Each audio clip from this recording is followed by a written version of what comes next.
Hello friends, இன்றைக்கி நம்ம palazzo pant எப்படி கட் பண்ணி ஸ்டிச் பண்ணுறதுன்னு பார்க்கலாம். பிகினர்ஸ் கூட இது ரொம்ப ஈஸியாக ஸ்டிச் பண்ணிடலாம். இந்த சம்மர் டைமில் வந்து இது மாதிரி காட்டனில் நம்ம தைச்சி போடும்போது நமக்கு ஃப்ரீயாக கம்ஃபர்டபுளாக இருக்கும். இந்த பேண்ட்டு தைக்கிறதுக்காக நான் இப்போது பிசிலிசி கிளாத்தில் 2 மீட்டர் எடுத்திருக்கேன். முடிஞ்ச அளவுக்கு சம்மரில் வந்து நம்ம காட்டனில் தைக்கலாம். என்கிட்ட இப்போ வந்து இந்த கிளாத் இருக்கிறதுனால நான் இதில் தைக்கிறேன்.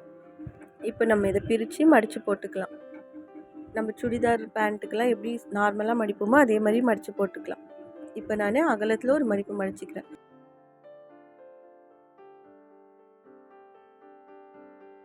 இப்போ இதையே இன்னொரு மடிப்பாக மடிச்சுக்கிறேன். நீங்கள் அகலத்தில் ஒரு மடிப்பு உயரத்தில் ஒரு மடிப்பு கூட மடிச்சுக்கலாம். ஆனால் 2 ஃபோல்டு சைடும் நம்மளை பார்த்த மாதிரி இருக்கணும். அதை வந்து கரெக்டாக போட்டுக்குங்க.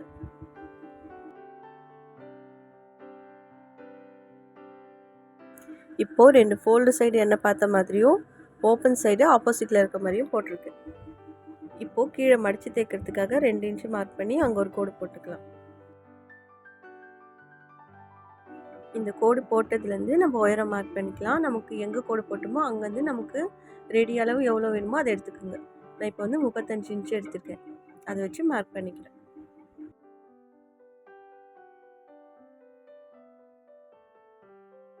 அடுத்ததாக நம்ம எலாஸ்டிக்கு தேவையான அளவு மார்க் பண்ணலாம். இப்போ எலாஸ்டிக் வந்து நமக்கு எந்த அளவு வேணுமோ அந்த அளவு எடுத்துக்கலாம்.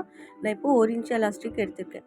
நீங்கள் எலாஸ்டிக் எந்த அளவில் எடுத்தாலுமே அதோட 1/2 இன்ச்சு எக்ஸ்ட்ரா வச்சுக்கோங்க. இப்போ நான் 1 இன்ச்சு எடுத்துருக்கிறதுனால 1.5 இன்ச்சாக மார்க் பண்ண போகிறேன்.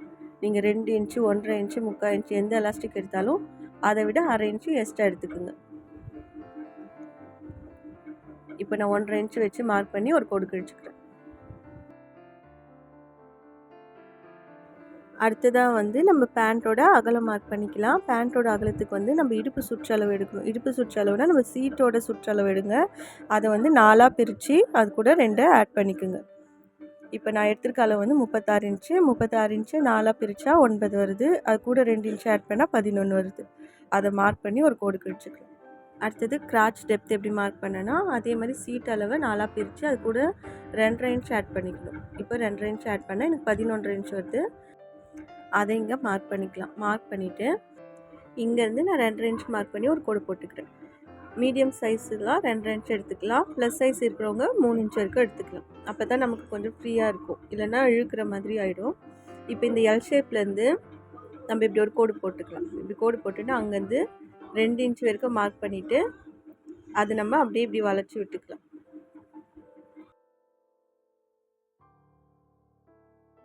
இப்போ நம்ம மேலே மார்க் பண்ணியாச்சு. அடுத்ததாக கீழே மார்க் பண்ணிக்கலாம். நான் மேலே இடுப்பு சுற்றளவுக்கு 11 எடுத்திருக்கேன். அதே அளவு தான் நான் கீழவும் 11 இன்ச்சு எடுத்திருக்கேன். நம்ம மேலே எந்த அளவு வைக்கிறோமோ அதே அளவோட 1 இன்ச்சு எக்ஸ்ட்ராவும் வைக்கலாம், 1 இன்ச்சு கம்மியாக வைக்கலாம். நீங்கள் ரொம்ப கம்மி பண்ணிட்டீங்கன்னா பேண்ட் வந்து இழுக்கிற மாதிரி ஆகிடும். நடக்கும்போது வந்து சென்டராக தூக்குற மாதிரி ஆகிடும். இப்போ நம்ம கோடு போட்டதுலேருந்து லைட்டாக ஒரு 1/2 இன்ச்சு அளவு இப்படி பெண்டாக இப்படி போட்டுக்குங்க. நம்ம ஸ்ட்ரெயிட்டாக அப்படியே கட் பண்ணியும் தைக்கலாம். நம்ம லேஸாக அப்படி ஷேப் வர்றதுக்காக இந்த 1/2 இன்ச் அளவில் இப்படி வளைச்சி விட்டுருக்கேன். இப்போ நம்ம மார்க் பண்ண அளவுங்களை கட் பண்ணி எடுத்துக்கலாம்.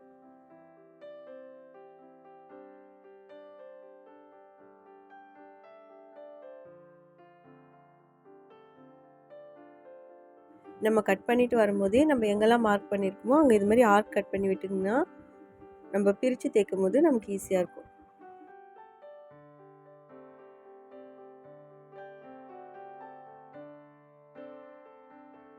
கட் பண்ணதுக்கப்புறமா இப்படி பிரித்து போட்டுக்குங்க. இப்படி பிரித்து போடும்போது நமக்கு 2 பீஸ் கிடைக்கும். 2 பீஸ் கிடச்சிருக்கு. நல்ல பக்கம் உள்ளே இருக்க மாதிரி போட்டுக்குங்க. இப்போ இந்த ஓரத்தில் 1/2 இன்ச் அளவில் 2 தையல் போட்டுக்கலாம். அதே மாதிரி இந்த ஓரத்துலேயும் 1/2 இன்ச் அளவில் 2 தையல் போட்டு எடுத்துக்கலாம். இப்போ இந்த சைடும் தைச்சாச்சு, இந்த சைடும் தைச்சாச்சு. இப்போ தைச்சதை இந்த 2 ஜாயிண்ட்டும் சென்டராக வர மாதிரி இப்படி போட்டுக்குங்க. இப்போ இந்த 2 ஜாயிண்ட்டும் கரெக்டாக இருக்க மாதிரி இது மாதிரி பிடிச்சிக்குங்க. இப்படி பிடிச்சிட்டு இந்த ஓரத்துலேருந்து 1/2 இன்ச்சு அளவில் இப்படி சுற்றி 2 தையல் போட்டு எடுத்துக்கலாம். இப்போ நம்ம 2 தையல் போட்டு எடுத்தாச்சு. தையல் போட்டதுக்கப்புறமா கீழே வந்து 2 இன்ச்சு விட்டுருக்கோம் மடித்து தைக்கிறதுக்கு. அது 1 இன்ச்சு ஒரு உள் பக்கமாக மடிச்சுட்டு அது மேலே இன்னொரு மடிப்பு மடித்து இதை சுற்றி தையல் போட்டுக்கலாம். இது மாதிரி மடித்து அந்த ரவுண்டை சுற்றி தைச்சி எடுத்துக்கலாம். இப்போது இந்த சைட்லேயும் தைச்சாச்சு, இதுலேயும் தைச்சாச்சு. இப்போ அடுத்ததான் நம்ம மேலே எலாஸ்டிக் வைக்கிறதுக்காக தைக்கணும். இப்போது இதை நம்ம மடித்து தைச்சிட்டு எலாஸ்டிக் கோக்க போகிறோம். அது வந்து ஃபஸ்ட்டு நம்ம 1/4 இன்ச் அளவில் இப்படி மடிச்சுட்டு அது அப்படியே 1 இன்ச் அளவில் இப்படி மடித்து இதை சுற்றி தையல் போட்டு வந்துடலாம். எலாஸ்டிக் கோக்கிறதுக்காக ஒரு 2 இன்ச்சு மட்டும் விட்டுட்டு மீதி சுற்றி அது மாதிரி தைச்சிட்டு வந்துடலாம். இந்த 2 இன்ச்சு வந்து நம்ம எலாஸ்டிக் கோக்கிறதுக்காக வச்சுக்கலாம். இப்போது 2 இன்ச்சு மட்டும் கேப் விட்டுட்டு இதை சுற்றி நம்ம தையல் போட்டுக்கிட்டோம். இப்போ இது வழியாக நம்ம எலாஸ்டிக் கோர்த்துக்கலாம். எலாஸ்டிக் அளவு எப்படி எடுக்கணும்னா வேஸ்ட் அளவு எடுத்துக்கோங்க. நம்ம பேண்ட் எந்த இடத்துல போடுவோமோ அதோட சுற்றளவு எடுத்துக்கோங்க. அதுலேருந்து 3லேருந்து 4 இன்ச்சு வரைக்கும் நம்ம மைனஸ் பண்ணிக்கலாம்.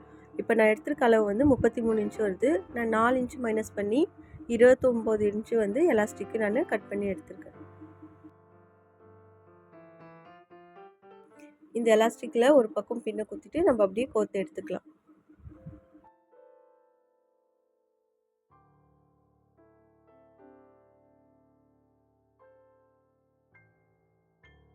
இப்போது இந்த பக்கம் எடுத்தாச்சு. இப்போ இந்த பின்னை எடுத்துகிட்டு அந்த எலாஸ்டிக் வந்து ஒன்று மேலே ஒன்று இப்படி இருக்கிற மாதிரி ஒரு 1/2 இன்ச் அளவில் ஒன்று மேலே ஒன்று இப்படி வச்சு ஒரு 4-5 தையல் போட்டு எடுத்துக்கோங்க.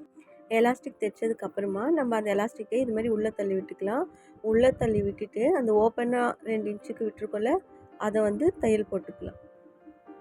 இப்போது அந்த 2 இன்ச்சு கேப்பையும் தைச்சி எடுத்தாச்சு. தைச்சதுக்கப்புறமா இந்த சுருக்கங்களை எல்லா பக்கமும் ஈக்குவலாக இருக்கிற மாதிரி இப்படி தள்ளி விட்டுக்குங்க. இது மாதிரி போட்டுக்கிட்டு அந்த சென்டரில் கரெக்டாக ஒரு விரலை வச்சிங்கன்னா இப்படி மடிங்க. மடிச்சிங்கன்னா இப்படி 4ஆக கிடைக்கும். அந்த 4 பக்கமும் சுருக்கம் கரெக்டாக இருக்கான்னு செக் பண்ணிக்கோங்க. கரெக்டாக வச்சுட்டு இந்த சென்டரில் ஒரு தையல் போட்டுக்கலாம். தைக்கும் போது நல்லா இழுத்து வச்சு தைங்க. அப்போ சுருக்கம் வந்து எல்லா பக்கமும் ஈக்குவலாக வரும் நமக்கு. இது மாதிரி கரெக்டாக வந்துடும். இப்போ நம்ம இதை திருப்பி விட்டுக்கலாம். அவ்வளோதான் ஃப்ரெண்ட்ஸ், இந்த பலாசோ பேண்ட்டு ரெடி ஆகிடுச்சு. ரொம்ப ஈஸியான மெத்தட் தான். 2 அளவு இருந்தால் போதும். உயரமும் இடுப்பு சுற்றளவும் தெரிஞ்சாலே நம்ம ஈஸியாக தைச்சிடலாம். இந்த சம்மருக்கு வந்து காட்டனில் தைச்சி போட்டிங்கன்னா உங்களுக்கு ரொம்ப கம்ஃபர்டபுளாக இருக்கும். இந்த வீடியோ உங்களுக்கு பிடிச்சிருந்தா லைக் பண்ணுங்கள், ஷேர் பண்ணுங்கள், சப்ஸ்கிரைப் பண்ணுங்கள்.